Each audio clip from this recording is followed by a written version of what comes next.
Asociación de Comunidades del Área del Canal le da la más cordial bienvenida a todos ustedes y para compartir en las próximas 2 horas un conversatorio con estos expertos que va a ser el primero de muchos o de algunos en adelante, en que realmente estamos poniendo en el centro del tema una reflexión a partir de los 38 años de la reversión de todo lo que fue las áreas revertidas, que fue escalonada ciertamente, pero que empezó el 1 de octubre del año 79. Estos 38 años nosotros no lo queremos dejar pasar solamente como un festejo, sino queremos empezar a una profundización de una reflexión y balance de lo que ha significado estos 38 años con el tema de áreas revertidas, el mayor uso colectivo posible o el mayor despojo. De alguna manera, todo el siglo XX fue un siglo marcado por luchas generacionales que dieron fin y que culminaron en lo que fue el desmantelamiento de la antigua zona del canal y el regreso a Panamá de un patrimonio incalculable en términos de riqueza y en términos de propiedades. No creo, o hay muy pocas experiencias de reversión como ha tenido este país en términos de los bienes y de los recursos, que estuvo muy ligado a ese imaginario social de que efectivamente eso iba a ser para lo que era el beneficio de la nación y para el bienestar de vida de todos los panameños. Ese es el balance que nosotros queremos empezar a hacer. Hace 40 años, ¿sí? Cumplimos en septiembre 7 de los tratados torrientes de la FINA. Y hace 38 años estamos cumpliendo la reversión. Nosotros creemos que es un tema crucial en estos 38 años, que ha estado de alguna manera incorporado con eventos históricos que también a nosotros nos han marcado, como fue la invasión militar, como fue la estructuración de este nuevo organización del Estado Nacional y como fue también todo lo que fue la preparación desde los 80, 90, 2000 de lo que debería ser esta incorporación al llamado desarrollo nacional. 38 años es un tiempo reciente desde el punto de vista histórico, pero no tampoco despreciable para empezar a hacer un balance. La generación que de alguna manera vivió todos esos procesos, tenemos alguna representación aquí, en este grupo de gente, ¿sí? Porque los jóvenes hay que hacer una labor de docencia y una labor también de recuperación de esta historia con ellos. Y esa es una tarea que nos corresponde también a nosotros. Y ese es realmente el objetivo de empezar una discusión como esta. Y creemos que se tiene que dar, no solo en este primer foro, este es como un primer calentamiento, si lo podemos llamar de alguna manera, de empezar a discutir un tema como este, ponerlo en el centro y decir, señores, hagamos un alto y no sigamos con los ganchos de presupuesto, no presupuesto, no sigamos con los ganchos de si revirtió o no revirtió, si se vende o no se vende, si va al puerto o no va al puerto, sino eso visto desde el contexto de lo que fue para el país esta reversión y de lo que fue para el país los sueños del uso más colectivo posible que teníamos todos los panameños en función de las áreas revertidas y el canal. Entonces, tenemos aquí realmente un lujo de expositores, ¿sí? Faltan otros que se van a ir añadiendo. Hemos querido también incorporar el tema de la ley 21, que es la ley marco, que nos rige a todos nosotros en el área revertida y en la cuenca del canal. Es un tema que nos pega a cada uno de los residentes en área revertida. Y también nos pega el marco de discusión que aquí estamos. Aquí hay gente de los trabajadores del canal, del sindicato de no profesionales, que también están aquí representados. Hay gente de las comunidades, hay gente de organizaciones civiles, ¿sí? Organizaciones sociales, y hay también gente proveniente de otros puntos de la ciudad, porque este tema no es exclusivo de las áreas revertidas, sino es exclusivo y es de todos los panameños. Y esa responsabilidad histórica de no dejar en el olvido la gran responsabilidad que tenemos todos los panameños de que esta lucha que se llevó con generaciones tras generaciones, lo que Torrijos llamó alpinismo generacional, el resultado de esa lucha no quede bifurcada en la historia y en la nada, sino que ese esfuerzo y esa lucha sirvan realmente para reivindicar el atraso y el abandono en el que han vivido miles y miles de panameños, que producto de la situación de que el principal recurso con el que contaba el país no estaba en sus manos, se vieron obligados a vivir en el abandono cruel de un país que era una caricatura de país, como decía Torrijos en 1970, cuando le escribía una carta al senador Edward Kennedy. Pero yo quiero empezar con una noticia dramática. En este día, hoy, 30 de septiembre de 2017, en este mismo momento se está ejecutando el despido de más de 1.500 trabajadores aquí en el canal. Trabajadores que no son permanentes, pero que de manera continuada han sido contratados y han tenido la continuidad laboral, algunos hasta por 11 años, 10 años, 8 años, 9 años, 5 años. Y hoy, en un acuerdo de la Junta Directiva y de la Administración del Canal, están despidiéndolos a todos con una carta. Y ustedes dirán, ¿qué pasa? ¿Por qué esos trabajadores no salen a luchar? Pues tienen una amenaza que el primero que ellos vean que está protestando por eso no va a ser considerado para una futura contratación, en lo cual hay pocas esperanzas que eso se realice. La autoridad del canal en este momento está tercerizando y privatizando muchas de las tareas que realizaban precisamente esos trabajadores. Es el caso de todo lo que es la tarea del dragado, del cauce del canal y de las salidas del canal y de todas las áreas que requieren del dragado, es decir, la ampliación para la operación del canal, de las naves en el canal.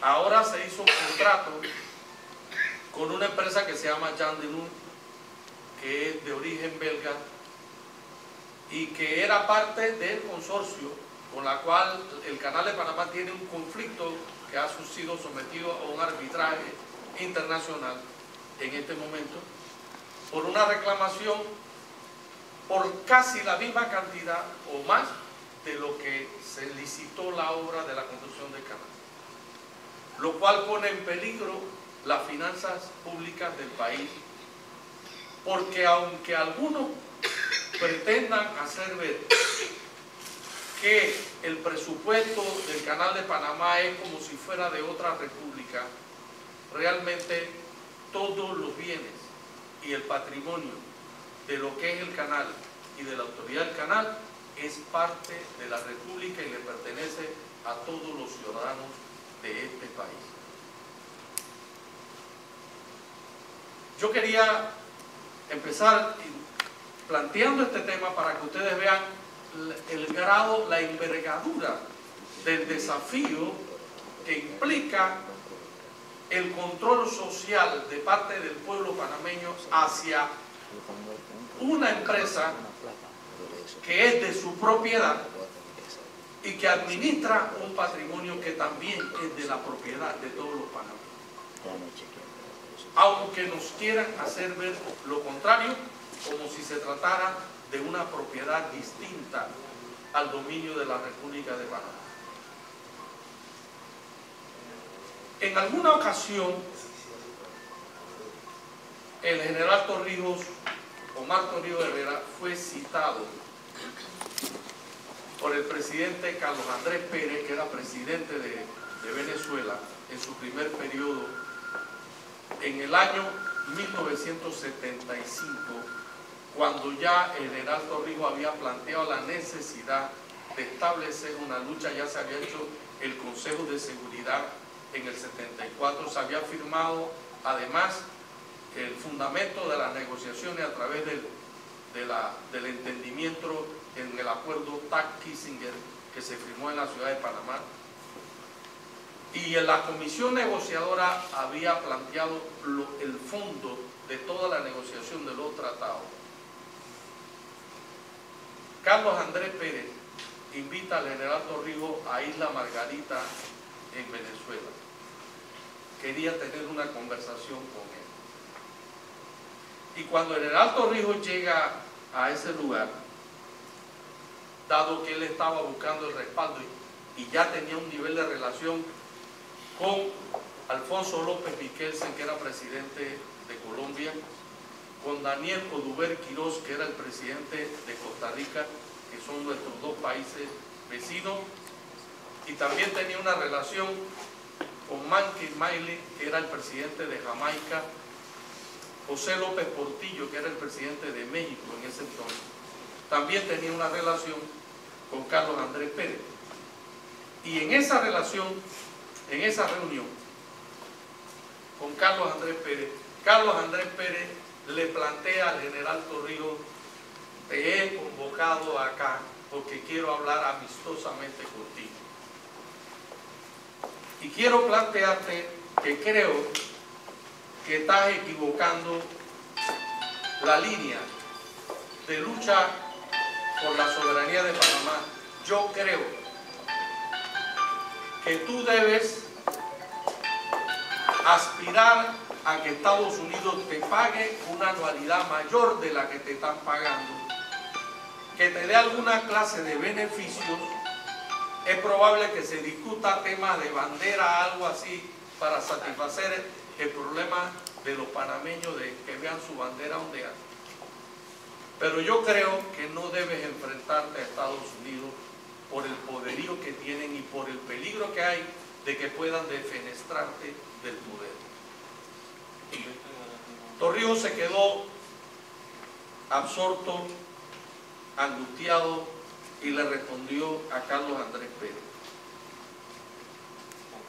mire, Carlos Andrés Pérez, si yo tengo que dejar mi pellejo en esta lucha, yo lo voy a dejar.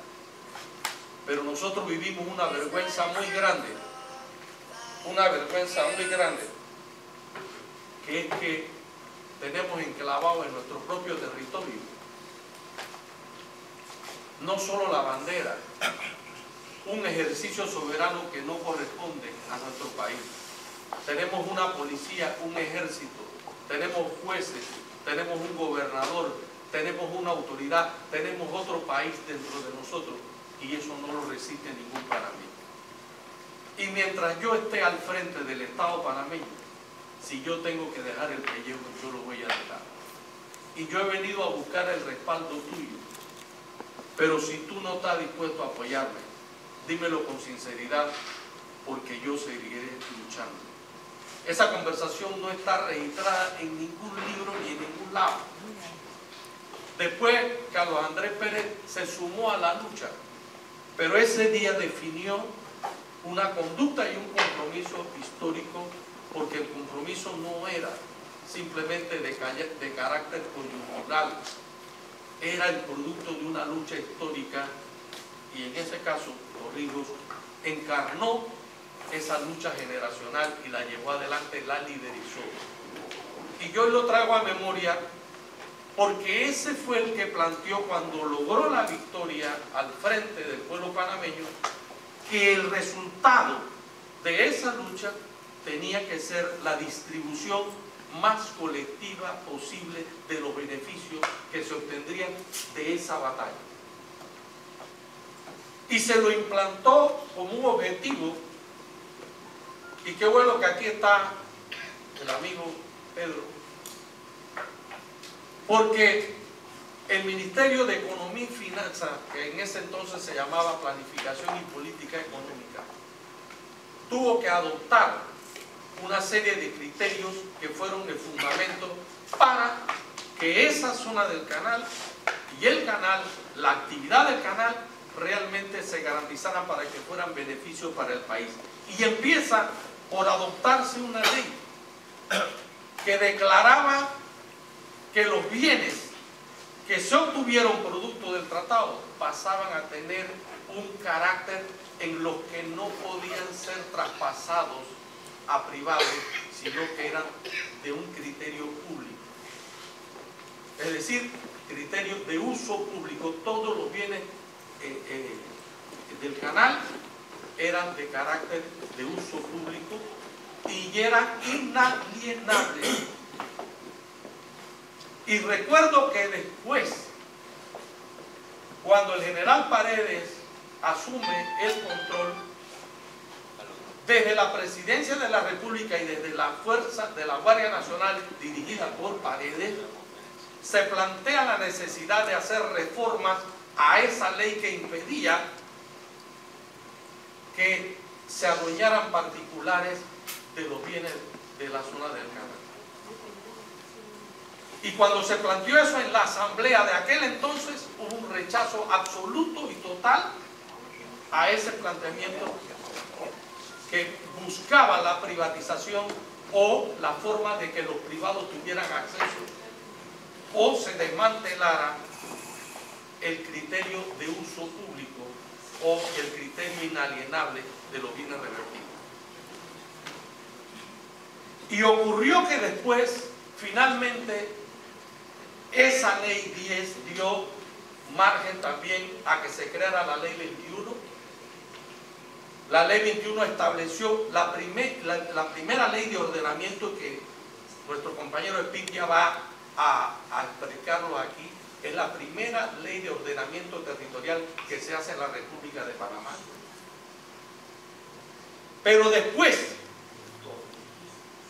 hubo un manejo irresponsable porque se empezaron a vender los bienes y no se pusieron condiciones que garantizaran que de eso no quedara en un negocio de especulación, en donde casas, por ejemplo, que la ARI vendió en $70.000, hoy se han negociado en $700.000, obteniendo los privados un alto negocio, mientras que el Estado solamente tuvo muy firmes ganancias.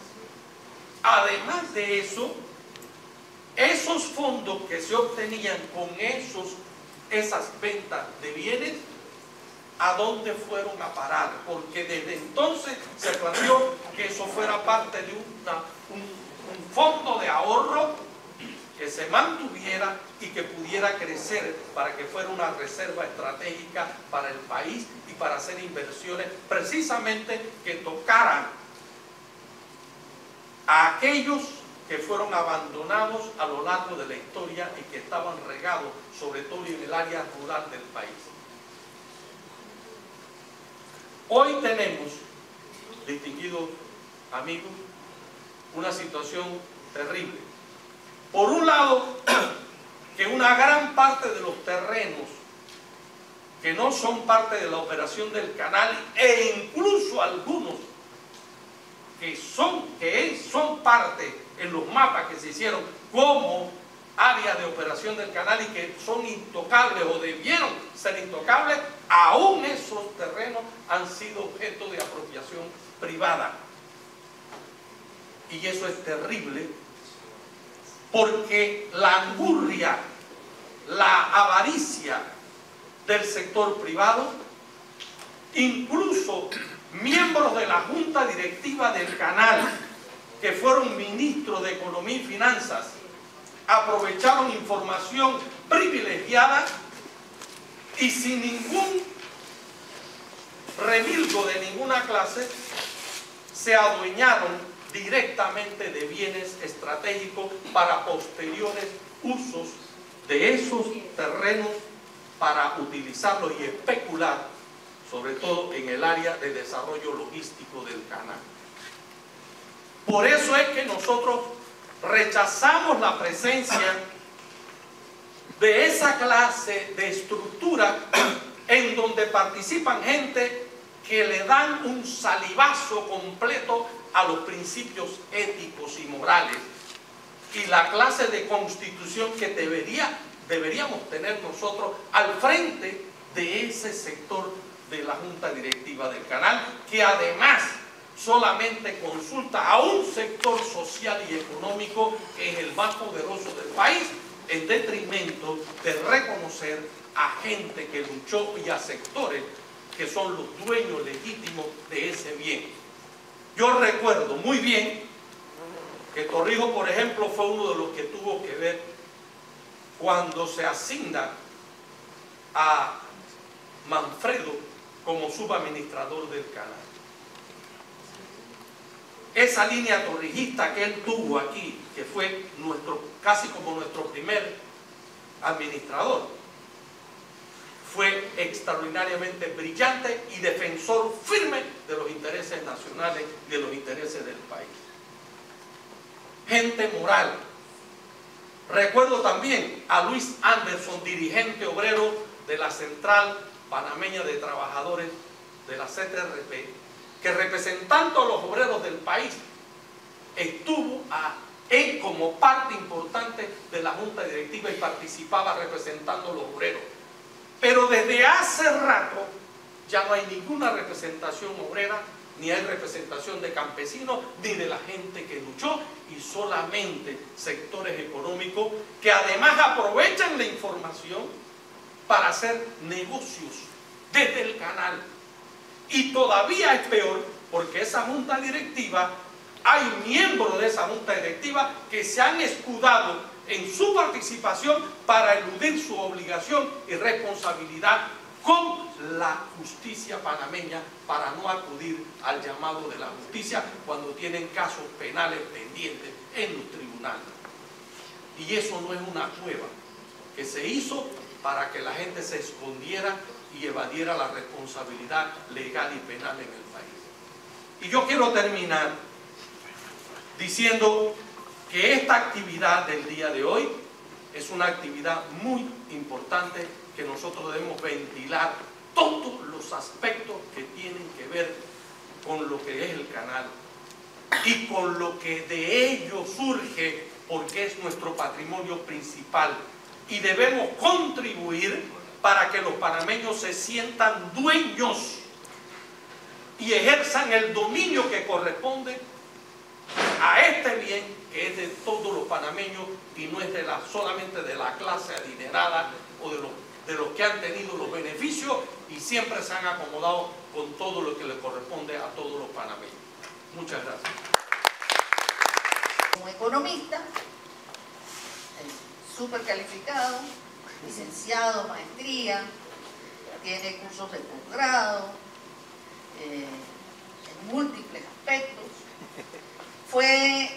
Es un profesional que trabajó en el Centro Nacional de Competitividad de julio del 2009 al 2012. Fue director de Políticas Públicas del Ministerio de Planificación y Políticas Públicas de octubre de 2007 a 2009. Fue economista de la Autoridad de Servicios Públicos, marzo de 2005 al 2007. Fue jefe del Departamento de Planificación Económica de la ARI de septiembre del 95 a febrero del 2005, o sea, 10 años y fue director de la Dirección de Asesoría Económica del Ministerio de Hacienda y Tesoro del 1983 a 1995.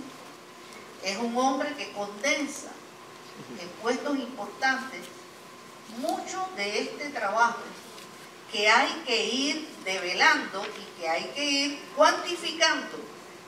Es decir, nosotros incorporamos y recuperamos y revertimos un recurso valioso, complejo, y que de alguna manera a la hora de hacer un balance tenemos que ir dando cuenta dónde están esos recursos, en manos de quién están, cuál es la función ahorita, qué es lo que se puede hacer con lo que tenemos.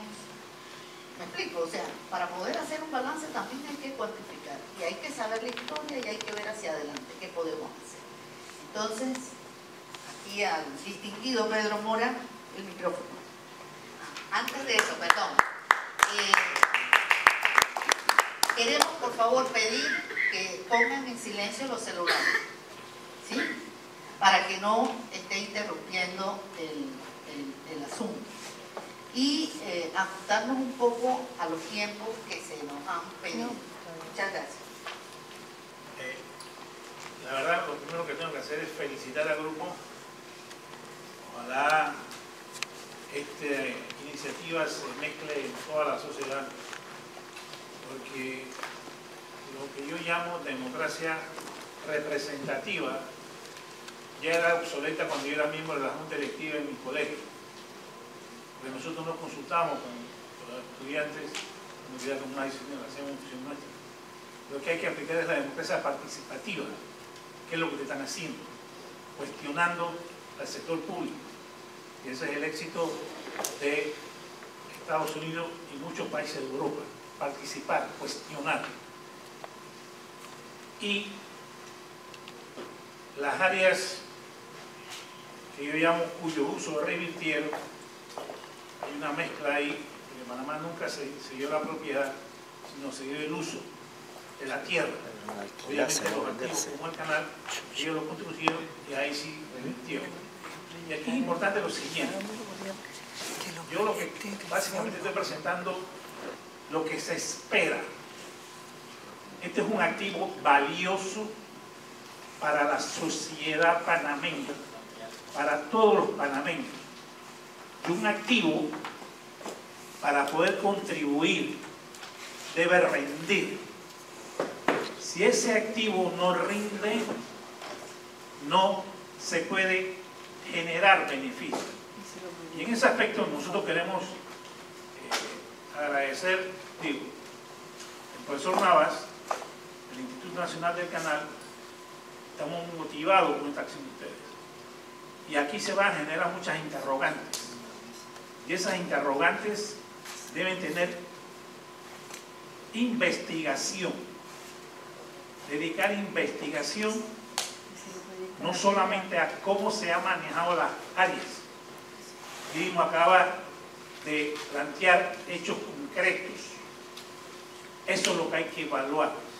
Cómo han sido transados o transferidos los canales, los activos de esta área con uso revirtieron a los que la tienen. Si fue bajo un principio de legalidad, y la legalidad se caracteriza por la competencia, entonces fue bien transferido. Pero si no lo hicieron así, hay que investigar. Y el Instituto del Canal, según lo que me planteó el profesor Navas, está anuente a generar procesos de investigación, buscando fondos de diferentes fuentes. ¿Okay? Nosotros queremos señalar, y fue la visión que tuvo el doctor Barletta cuando fue el primer administrador, después nosotros trabajamos para él, fue que las áreas podrían ser para exportar. Como un ejemplo sencillo: generar recursos. A muchos abogaban en ese momento que las casas deberían ser dadas a los grupos que participaron el 9 de enero de 1964. Pero también se planteó lo siguiente, que es una realidad en ese momento. Si yo transfiero esa casa que vale $100.000 a una persona con una característica especial, se la regalo, al día siguiente o en periodo corto la va a ir revendiendo y va a obtener el que la compra un beneficio extremo. Por eso en ese momento se planteó el hecho de llevar a un proceso legal licitaciones públicas. Y esas licitaciones públicas, en vez de no obtener un recurso, todo lo que generaba la casa se ubicaba en un fondo en ese momento para hacer viviendas de interés social. Entonces yo lo que quiero señalar fundamentalmente, aquí hay dos cosas, rápidamente. Pásame nomás, pasa el siguiente cuadro. Miren, aquí hay una característica fundamental, que es lo que se llama una mala negociación.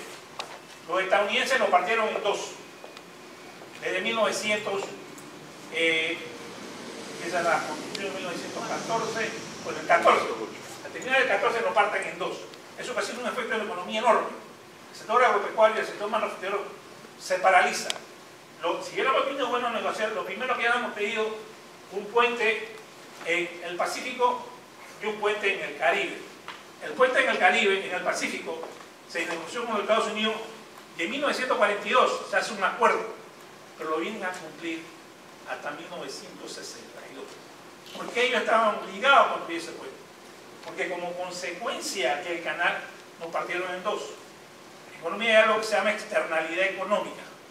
Es un costo que genera el proyecto, pero no lo absorbe el proyecto. Por ejemplo, lo que debían estar financiando el puente que se necesita acá en el Pacífico debe ser la ACP, porque la ACP lo generó. Otra característica que menciono, cuando te da la mesa, la ACP usaba anteriormente 52 millones de galones por barco que pasa.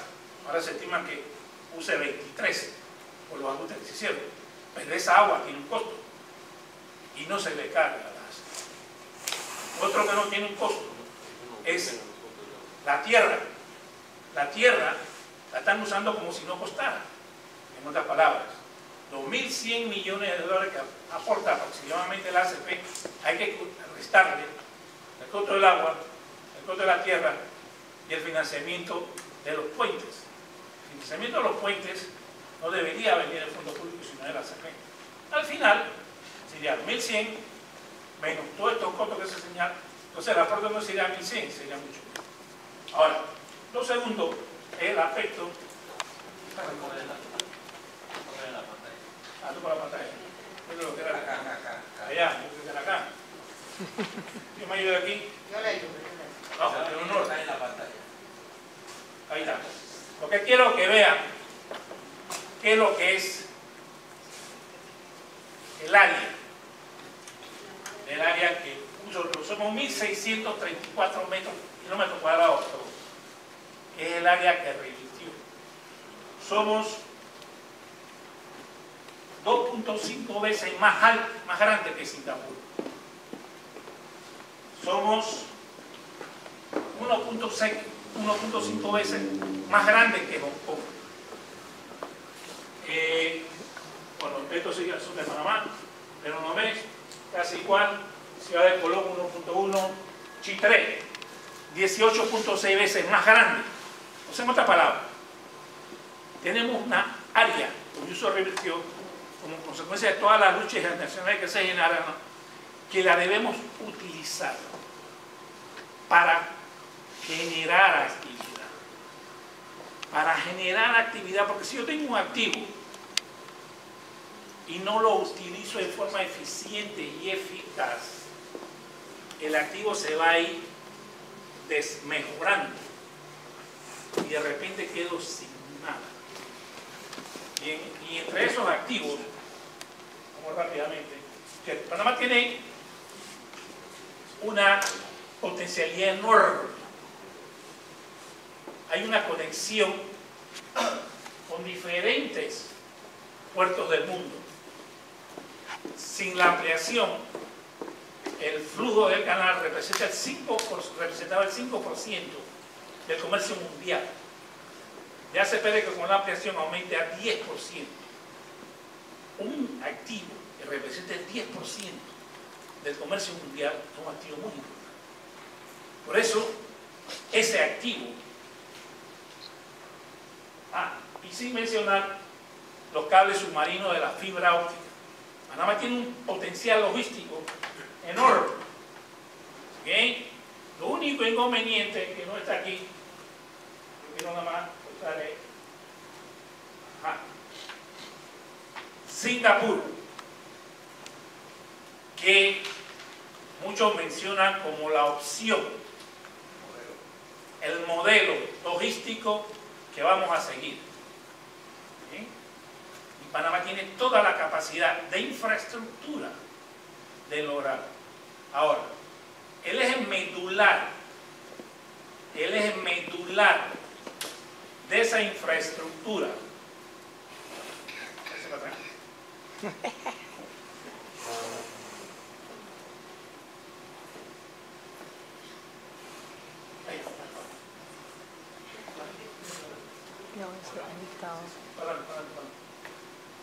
es lo malo cuando uno no es experto en esto y tiene todo el cuerpo de trabajo ya desajustado. Ok, todo lo que es la actividad marítima y logística del país representa alrededor de un 27% de la actividad económica del país, casi 30%. Significa que lo que pase aquí en términos de eficiencia, eficacia y el uso productivo y adecuado de los recursos que se manejan permite la sostenibilidad de la economía. ¿Por qué permite la sostenibilidad de la economía y los famosos crecimientos que señala el Fondo Banco Mundial, 6-5%? Se debe fundamentalmente a los sectores de exportación. ¿Y qué dependen de todos esos sectores de exportación? Hay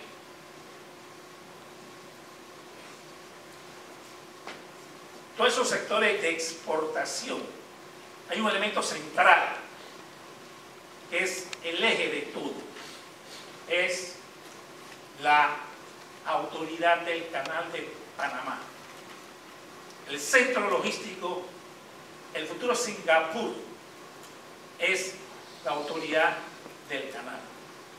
Si la autoridad del canal es eficiente, tiene buena junta directiva, que no se aprovecha para su propio beneficio, todos vamos a tener un mejor porvenir. Por eso al inicio dije que los felicito a ustedes por hacer lo que están haciendo. Y lo digo por el término egoísta. Yo quiero tener nietos. Voy a tener nietos, no voy a tener nietos. Ustedes están bien. ¿Ok? Porque si la ACP no se maneja bien, todo se desmorona. ¿Por qué todo se desmorona? Porque si por alguna característica que no hay una fiscalización y una supervisión constante del ACP, se pierde ese 30% de actividad económica. Y si se pierde ese 30% de actividad económica, como pasó en Venezuela, con elementos puntuales y en otros países, la vamos a pasar muy mal. Porque quería enfatizar con lo siguiente: el uso colectivo de un activo, y es bueno el debate, pero sí quiero enfatizar nuevamente lo que me planteó el profesor Nava. Todo cuestionamiento que salga de aquí va a tener el apoyo del Instituto del Canal para hacer las investigaciones correspondientes. El uso, de la venta de las casas que me han mencionado, de las tierras que no competen, eso requiere una investigación. Pero para eso se requiere una fuente y él va a tratar de promover eso. Otra cosa, la ACP y se denunció el hecho que están votando 1.300 o 1.000 trabajadores, 1.500 trabajadores. Y la pregunta es ¿por qué? ¿Por qué? La pregunta es ¿por qué? Y amarrado eso es, ¿quién lo reemplaza? Se dio una licitación, fue legal, ¿qué se hizo? ¿Y por qué se hizo? Entonces, todos esos cuestionamientos son importantes porque, repito, si no se maneja de forma eficiente un activo, es casi 2.5 veces Singapur, donde nos citan en todo escrito nuestro futuro, nuestra meta. Será nuestra meta, nuestro futuro, si somos eficientes y eficaces en el manejo de esos recursos. Si no somos eficientes y eficaces en el manejo de esos recursos, la generación que empezó luchando contra el Friedrich Heinz de 1947, después de Siembra de Bandera de 1958, si no me equivoco, y por último, y todo fue democracia participativa, porque los que participamos el 9 de enero del 64 fue espontáneo, se sentía, no fue algo manejado por los políticos ni por un grupo, se sentía. Lo repito, lo felicito, y el objetivo de lo que, aunque pasamos la película muy rápido, es nosotros debemos ser eficientes y eficaz. Eficiencia y eficaz significa el funcionario del antiguo ARI y consultor del PRPG, Plan regional y plan general. Plan Regional y Plan General, y secretario de la Asociación de Comunidades del Área del Canal, ACAC. Con ustedes, Jerónimo Artiguo. Después, nuevamente los expositores se van a sentar adelante y vamos a iniciar el periodo de preguntas o de intervención. Buenos días a todos y a todas. Y gracias por su presencia en este conservatorio, en este modelo de conservatorio que queremos plantear.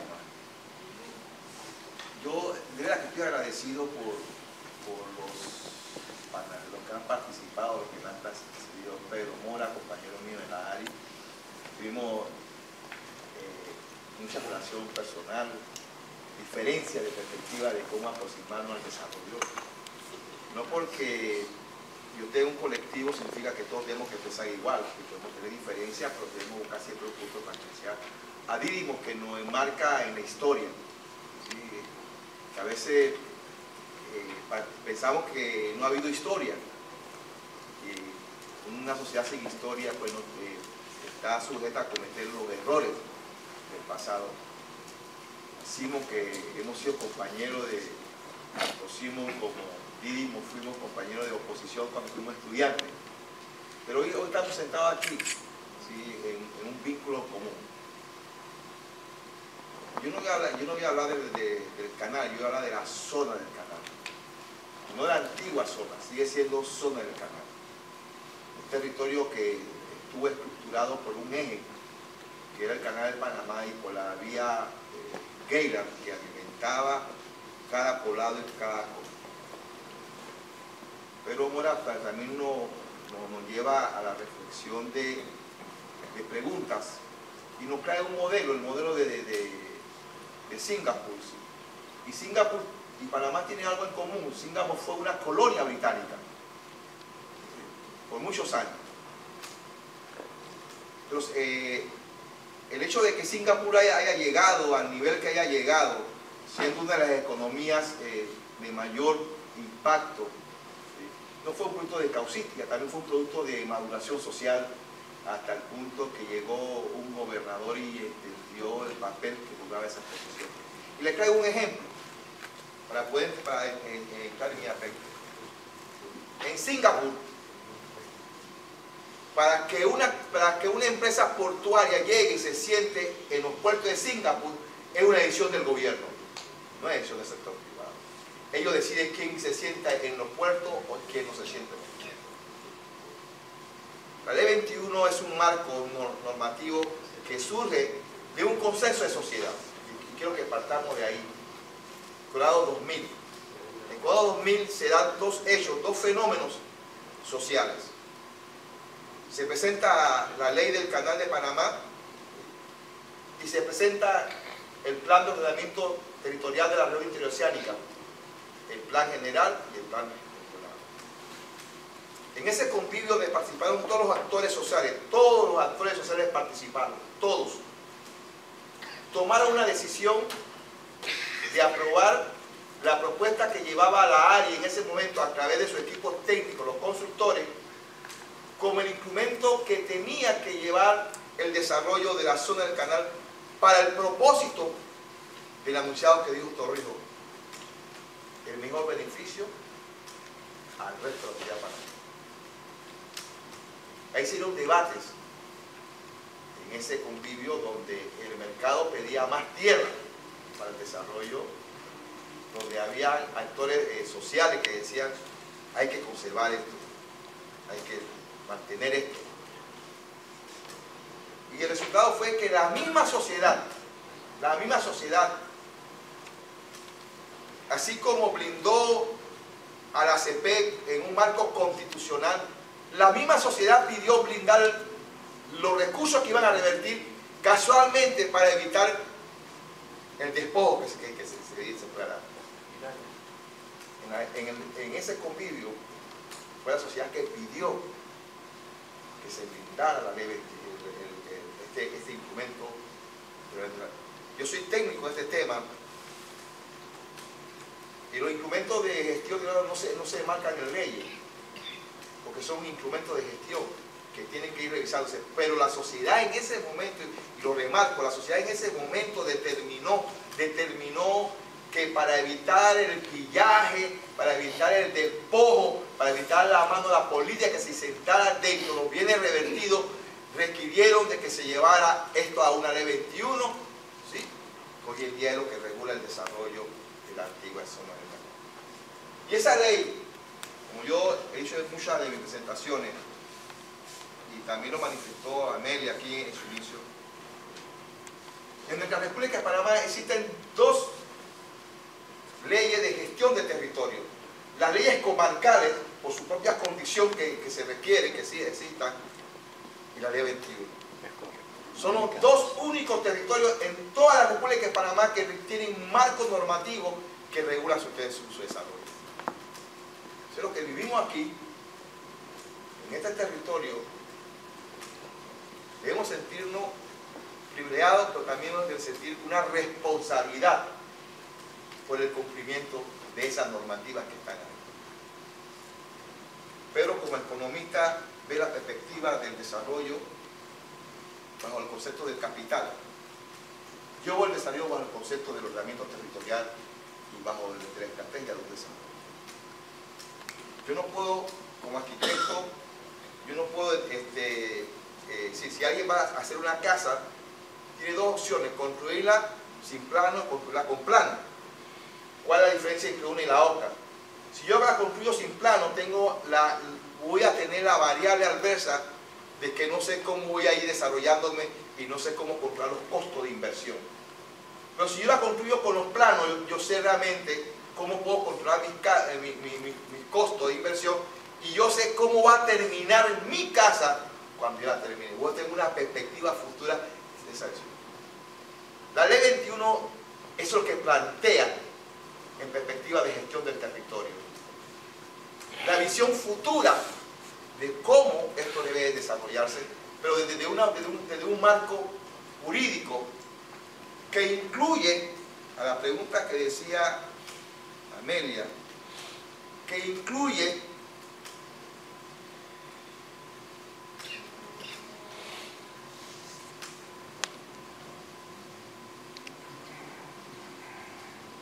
al ser humano. En sus objetivos, tiene 10 objetivos. Yo voy a resaltar 2 en este momento.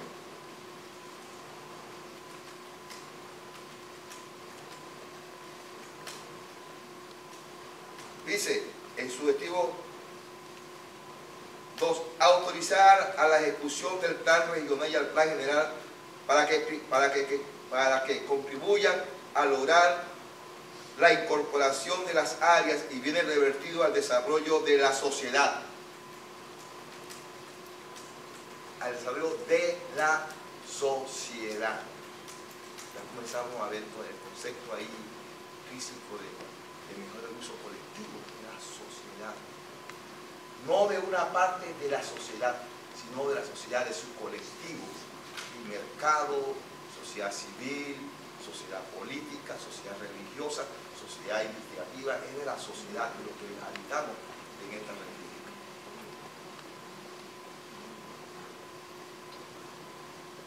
Y a la economía del país.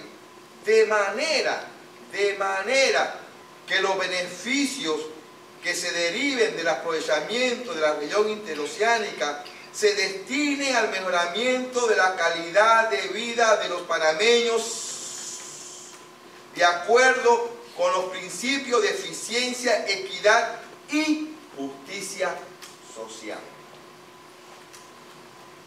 Esta es una ley que parte del principio donde el hombre es sujeto y objeto de toda acción. Una de las primeras leyes en nuestro país, el concepto de ordenamiento territorial, se lo digo con propiedad, donde el hombre es el centro de esa acción. Léase la ley 6 que regula el ordenamiento de la República de Panamá, léase el contenido de esa ley y vean si el hombre aparece como objeto y sujeto de esa acción. Esta ley lo tiene, porque es parte de la perspectiva humanística. En su artículo 3, considera a la persona como el centro y objeto del desarrollo social y económico de la región interoceánica, tomando en cuenta los intereses de los habitantes de dicha región en la adopción del plan regional y del plan general. Tomando en cuenta a los habitantes. A lo que Pablo, lo que decía Pedro, la democracia participativa. Por eso es que estamos aquí nosotros. Porque la ley esta nos faculta y nos da la autoridad de que seamos tomados en cuenta de toda acción de política pública que tenga que ver con el bien de la zona del canal y del canal en sí. ¿Qué está enmarcado? Bajo esa perspectiva, al planteamiento del foro hoy, la área revertida, desarrollo de poco. Simón nos trajo un inventario de los bienes revertidos y habló de bienes de salud, bienes de deportivos y de escuela. ¿Por qué no encontramos nosotros hoy con esos bienes? Simón solamente lo apantalló y yo voy a traer un poco más, voy a ir un poco particular. Ejemplo, la piscina de Los Ríos, que fue diseñada para la comunidad de Los Ríos, de Cárdenas, ¿sí?, y de Corozal, hoy está privatizada. Hoy no tiene acceso a la comunidad a eso. Las canchas de tenis, de béisbol y de softball que están en ALU, hoy en día están en la mano de la ACP. La piscina de Balboa, que está detrás del teatro de Balboa, hoy en día está en manos de la ACP. No forma parte de esas facilidades recreativas que debe manejar tanto el municipio como el colegio. Las 7 canchas de béisbol, de softball y de fútbol que estuvieron en los patios del ferrocarril, por efecto del desarrollo del ferrocarril, se perdieron, pero no hubo un elemento que la reubicara, que la colocara de nuevo en el territorio.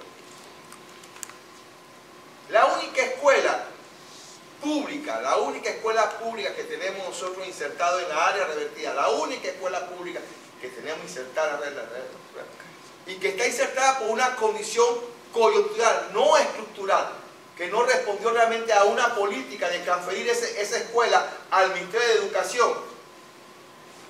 El Bolívar, hoy en día, el Ministerio de Educación la quiere cerrar para convertirla en una dirección regional. La única escuela Secundaria. secundaria, instituto. Porque está la de Paraíso. Vamos para allá. La escuela primaria de Paraíso hoy en día es... Y que tiene fin.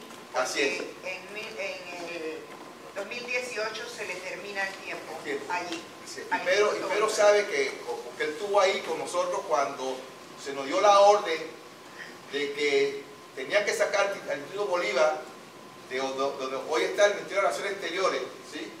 Sacarlo de allá y buscarle un espacio, una escuela para eso. Entonces, la que teníamos más cerca en ese momento, que se hizo un trueque entre la escuela San Mary, ¿sí? O la escuela de María, y el gobierno a través de la ARI, fue esa que está ahí. Y cuando se hizo la transferencia, se hizo en función de que el Ministerio de Educación recibiría esas facilidades como parte de su inventario educativo.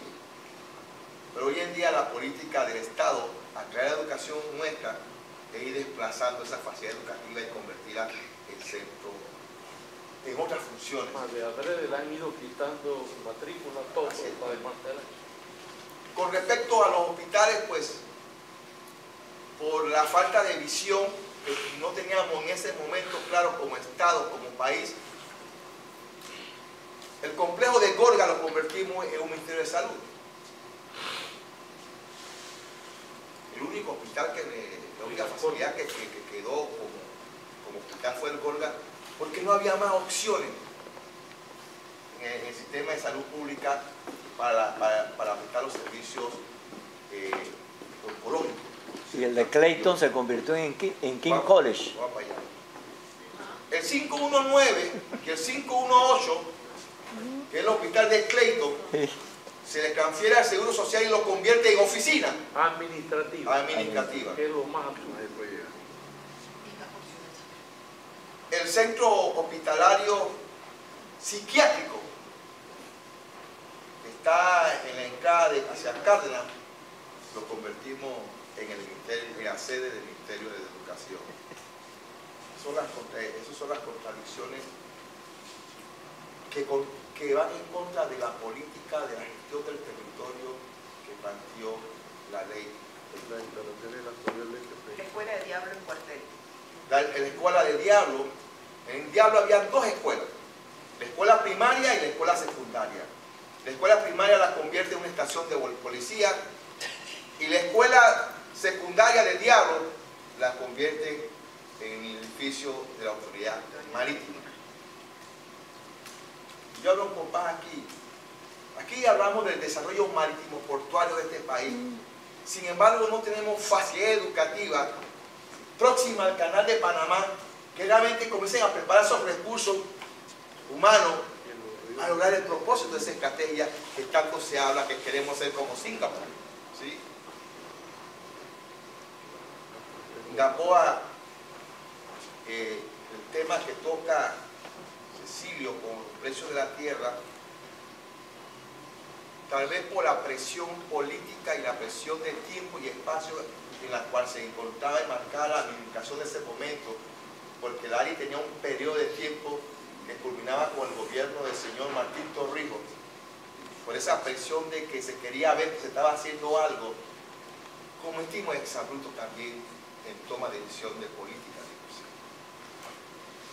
Nosotros cedimos parte de Gamboa cedimos a una empresa, a un desarrollo de actividades turísticas, pero también perdimos facilidades recreativas. Ahí había una cancha de gol, hoy en día está privatizada. El ciudadano no tiene espacio para llegar allá y disfrutar lo que antes se disfrutaba los Sonia, esa área como aspecto. En el otro lado del canal de Panamá le concesionamos a una empresa inglesa la base de Howard, nuestro diamante, como le decía el doctor Nicolás Herrera, el diamante que había que pulir le concesionamos a una empresa cuya actividad primaria es de bienes, raíces, comercial y de vivienda, contradiciendo todo el concepto de la ley que se generó para esa zona especial.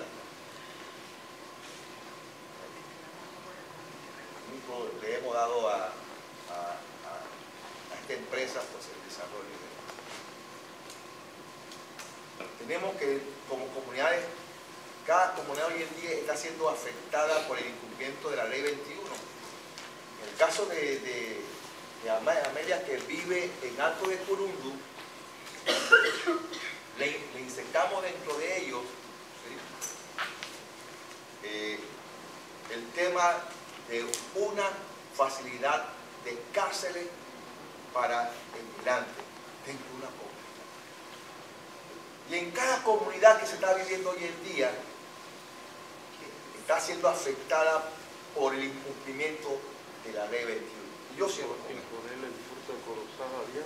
Yo cierro con esto.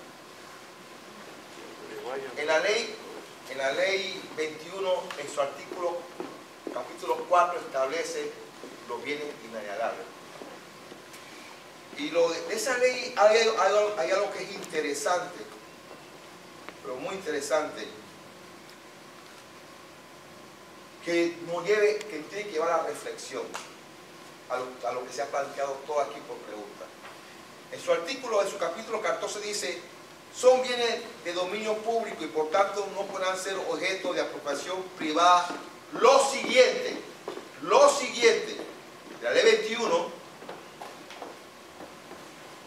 párrafo 3, los bienes reservados por los tratados del Canal de Panamá del 77 para la operación del canal. Los bienes que los negociadores nuestros, en conjunto con los nacionales americanos, definieron. Y es bueno que revisemos el mapa de los tratados de Torrijos Cartas para entender qué fue lo que se definió. ¿Te acuerdas que lo hacíamos la pregunta? Bueno, ¿y por qué estamos manteniendo la antigua zona del canal para el canal de Panamá? ¿Te acuerdas que fue la lucha que tuvo el doctor Nicolás Vareta porque era parte de los tratados de Torrijos Cartas, donde se definió las áreas de operación y funcionamiento del canal de Panamá? Hoy, en el presente, la autoridad del canal de Panamá contrató a una empresa para que haga un estudio del plan maestro de infraestructura y de logística para la región interoceánica.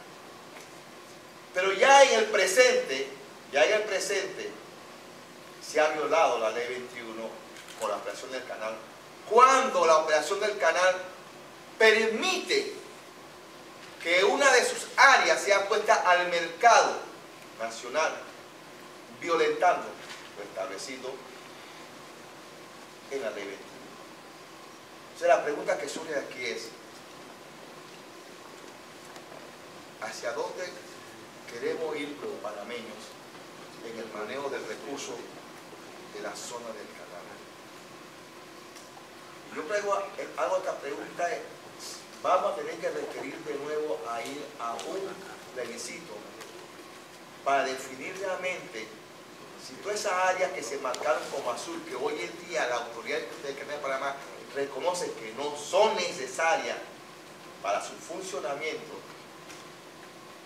¿qué uso colectivo le vamos a dar a esa? Porque vamos a tener que basar esa división del pueblo como ciudadanos.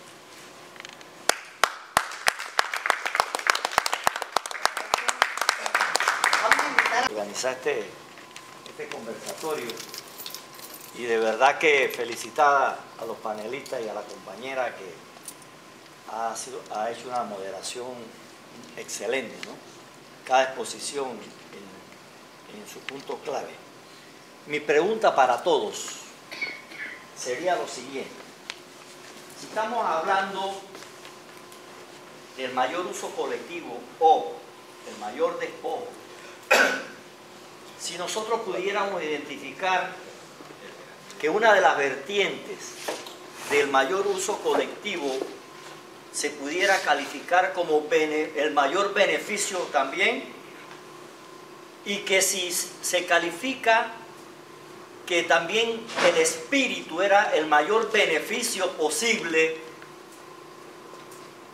entonces sería o no sería prudente que fuéramos buscando la administración del Canal de Panamá lo más eficiente posible para que tenga más rendimiento económico, para que se le aporte mucho más recursos al Estado panameño.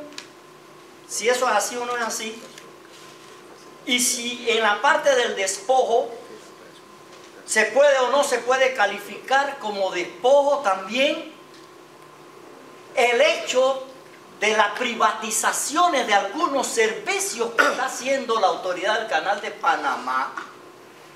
Y le voy a mencionar dos en este momento. Dos privatizaciones. El servicio de remolcadores es uno, para no entrar en el tema de la corrupción, porque ese es otro tema.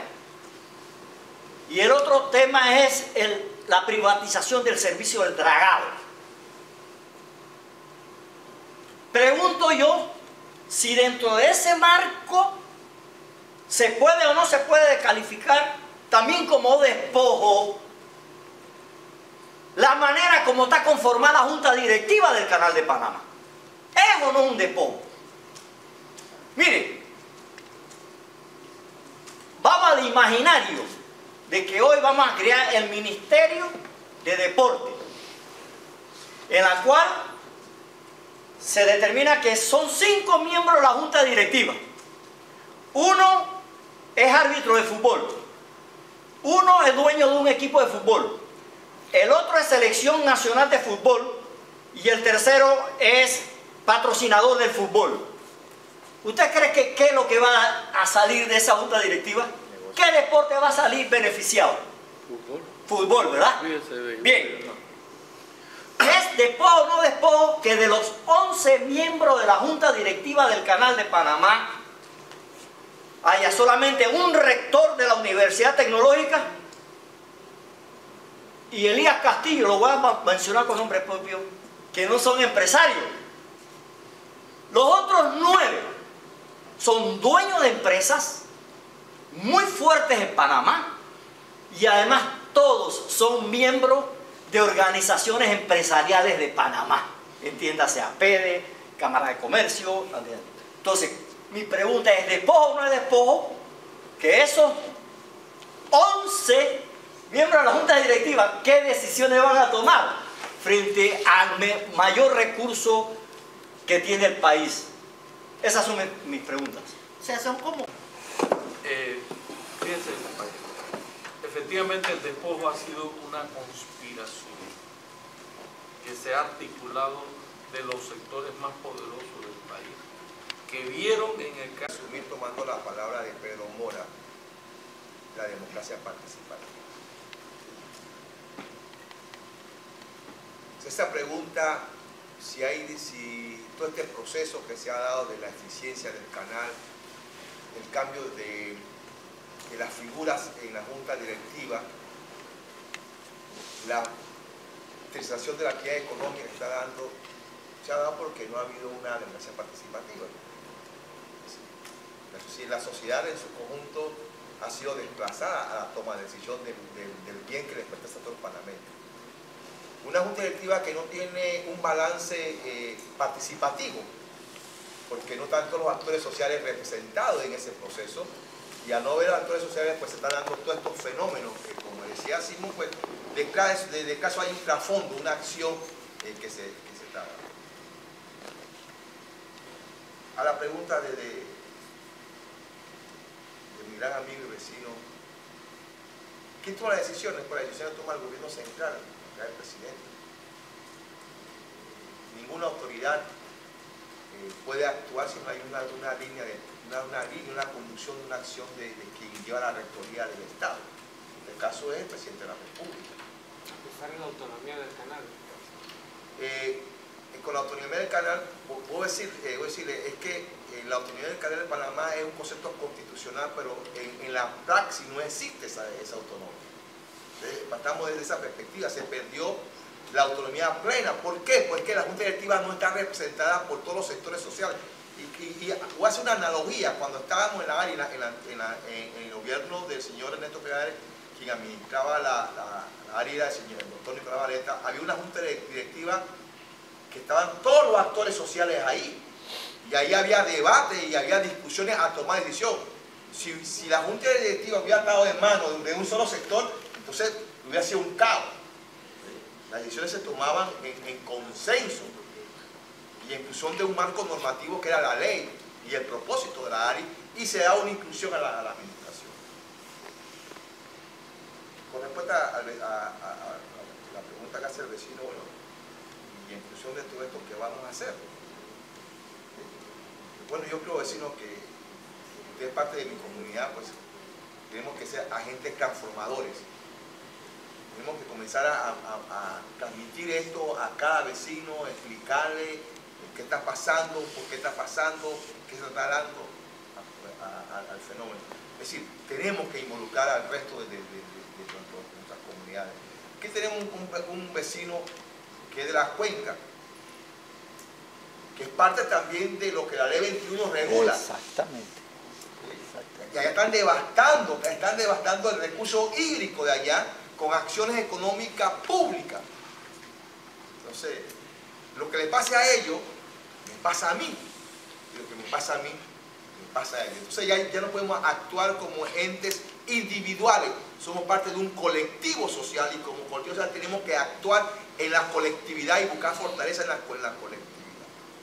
El caso del puerto de Corozal, pues, tocando el tema de nuevo, y no coincido con Pedro cuando presenta esta lámina de la programación, es que estamos poniendo el huevo en una sola cesta en el canal de Panamá. Y vuelvo a decir que, para ayudar también al compañero Didimo, el único puerto que había en Panamá no era el puerto de Bacamonte, no. En Boca del Toro, la Banera construyeron puerto. En Puerto Amaya, la Banera construyeron puerto. Vamos allá. Sí, pero eran puertos, a lo que voy que eran puertos. Eran puertos, es decir, que había oficina portuaria y que tenía una función. Se terminó la privatización de la actividad portuaria en Boca del Toro, con las bananeras. El caso de Puerto Amaya también se terminó. Pero como no hay una política integral del desarrollo, no hay una política integral, no hay un estadista, no hay quien gobierne viendo visión de desarrollo, pues nos encontramos fragmentados. Y yo voy a cerrar con esto para explicarle algo a usted y al resto. El BID y el CAF hacen un estudio que se llama el Plan Logístico Nacional de Panamá. No sé si lo conocen. Te lo voy a dar. El Plan Logístico Nacional de Panamá plantea dentro de su propuesta dos nodos de desarrollo económico a nivel de la República de Panamá. El Canal de Panamá y la provincia de Chiriquí. Yo tuve la oportunidad de hacer una consultoría con el BID, con Paso Canoa, producto de acuerdos regionales de hacer más eficientes las fronteras. Tuve que involucrarme con todo este proceso. Y tuve la oportunidad de presentarle a la Cámara de Comercio y a la PE de Chiriquí mis investigaciones sobre el tema. Y presenté parte de la investigación del plan logístico que se planteaba para Chiriquí. Ya voy a terminar. Cuando yo pago esa prestación, yo le pregunté, ¿qué está haciendo la Cámara de Comercio y la PE de Chiriquí y las fuerzas sociales a que el Estado lleve a cabo el cumplimiento de esta estrategia de desarrollo logístico? El señor Camilo Gozaine, creo que el hijo, y Pérez. Felipe. ¿Ah? Felipe Pérez. Sí. Se para y me dice a mí, bueno, consultor, lo que pasa es que el poder está en Panamá y en Panamá se deciden las cosas. Y se deciden en función del interés del canal de Panamá. Entonces, el problema nuestro es un problema que está estamos desfragmentados como sociedad, que no tenemos clara una visión de Estado hacia dónde queremos ir como Estado. Hasta cuando no rompamos esa, lo que llamo la economía territorial, de que todo se tiene que concentrar en el Canal de Panamá, hasta cuando no rompamos ese paradigma, el canal es una alternativa, no es la única alternativa, es una alternativa a este país, una alternativa. Mientras que el caudal de recursos humanos, y consigo contigo, Pedro, no sea fortalecido, siempre vamos a estar bajo el dominio del poder económico y político de este país. Y lo estamos viendo aquí, nosotros lo tuvimos en el año de la estamos sintiendo ese impacto de ese poder económico. Gracias, Jerónimo.